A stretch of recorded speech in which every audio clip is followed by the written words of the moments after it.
hakuna adui mkubwa katika maisha yako kama madhambi uliyoyafanya.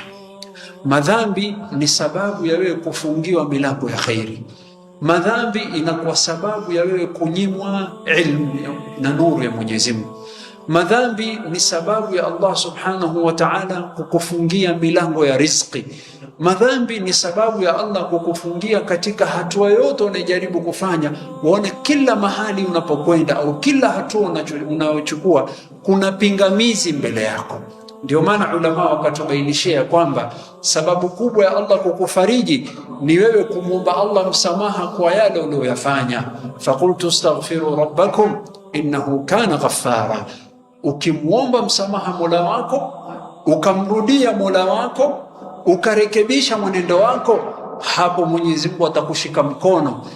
Kila uamuzi unakuwa ni uamuzi wa sawa, na kila hatua inakuwa ni hatua ya sawa, sawa iwe katika dini yako, iwe katika dunia yako.